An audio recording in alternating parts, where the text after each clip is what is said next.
આ દેશ માટે જેણે ત્યાગ કર્યો છે, બલિદાન આપ્યું છે, સમર્પણ કર્યું છે, માં ભારતી માટે થઈને જેના રુધિર રેડ્યા છે, એનો ઇતિહાસ કાળની છાતી માથે પણ ભૂહાતો નથી હો. જલિયાવાલા બાગમાં હત્યાકાંડ થાય, લાલા લજપતરાયની હત્યા કરી કોઈક અંગ્રેજ અધિકારીએ. એટલો બધો લાલા લજપતરાય માથે લાઠીચાર્જ થયો, માર મારવામાં આવ્યો અને લાલા લજપતરાયની હત્યા કોઈ અંગ્રેજ અધિકારીએ કરી નાખી. બધાય માણસો ફૂલડા લઈ અને પોતાના ચરણોમાં મૂકી, લાલા લજપતરાયના ચરણોમાં મૂકી અને ઓમ શાંતિ કરી નીકળી જતા હતા શ્રદ્ધાંજલિ અર્પણ કરીને. પણ આ તો એક સરદાર હજી તો એની જુવાની લોહીએ રગે રગમાં દોડી રહી છે, હાથમાં ફૂલના પુષ્પો રહી ગયા છે. લાલા લજપતરાયના ચરણોમાં અર્પણ કરી નામ લાલા લજપતરાયનું જ્યાં દેહાંત થયું છે, સામે આ મીટ માંડી નામ પ્રતિજ્ઞા લીધી હો. પુષ્પો અર્પણ કરી દીધા અને પ્રતિજ્ઞા લીધી કે જે અંગ્રેજ અધિકારીએ લાલા લજપતરાયની હત્યા કરી છે, એ અંગ્રેજ અધિકારીને જ્યાં સુધી ભડાકે ન દઉં ને તો મારી જનતાનું ધાવણ લાજે. પ્રતિજ્ઞા લઈ લીધી હો અને ત્યાંથી યુવાન નીકળી ગયો.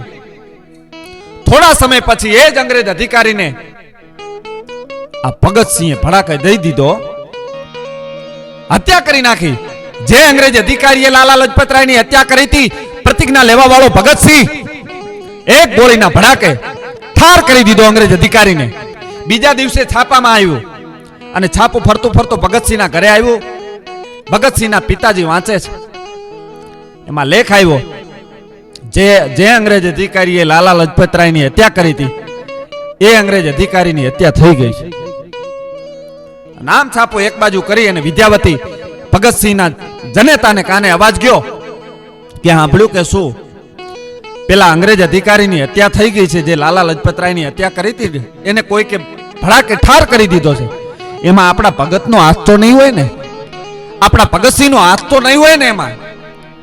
તેથી આ દેશની જનતા, ભગતસિંહની જનતા બોલી છે કે તમને તો એમ છે કે ભગતનો હાથ હશે એવું વેમ છે, બાકી મને તો મારા ધાવણની ઉપર ભરોસો છે કે આપણો ભગત જ હોય, બીજો કોઈ ન હોય, આપણો ભગતસિંહ જ હોય. ટૂંકમાં વાત કરું, પ્રસંગ ઘણો લાંબો છે.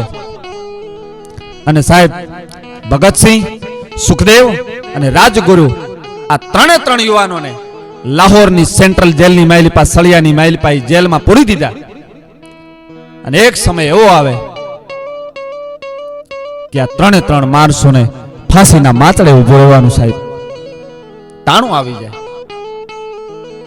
એના વકીલ, ભગતસિંહનો વકીલ છે, એ કાગળ લઈને ભગતસિંહના હાથમાં આપ્યો કે ભગતસિંહ માફ કરજો, આ કેસ છે આપણે જીતી ન શક્યા, માફ કરજો અમને. તેથી ભગતસિંહે કીધું કે માં ભોમ માટે માથું દેવું પડે ને તોય તૈયાર છીએ સાહેબ, માં ભોમ માટે માથું દેવા માટે તૈયાર છીએ અમે.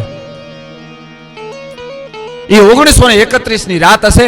ફાંસીના માચડે આ ત્રણ યુવાનોને ઉભા રાખવામાં આવ્યા અને ભગતસિંહને પૂછવામાં આવ્યું કે ભગતસિંહ, હવે કોઈ તમારી અંતિમ ઈચ્છા ખરી? ભગતસિંહે કીધું કે હા, અમને ત્રણે ને એક વખત ગળે ભેટીને મળવા દો. ગળે ભેટી અને સુખદેવ, ભગતસિંહ, રાજગુરુ આમ બથ ભરી અને મળી લીધું. એક પણ આહુડું પોતાના આંખની માઇલપા નથી. શું કામ? માતૃભૂમિ માટે થઈ અને પોતાનું બલિદાન આપવા માટે જઈ રહ્યા હતા. છેલ્લે પૂછ્યું કે હવે કાંઈ ઈચ્છા ખરી? કે હવે કાંઈ ઈચ્છા નથી, અમને ઝપાટે ફાંસી આપી દો એટલે હિન્દુસ્તાનમાં હજારો ભગતસિંહ તૈયાર થઈ જાય, હજારો ભગતસિંહ તૈયાર થઈ જાય.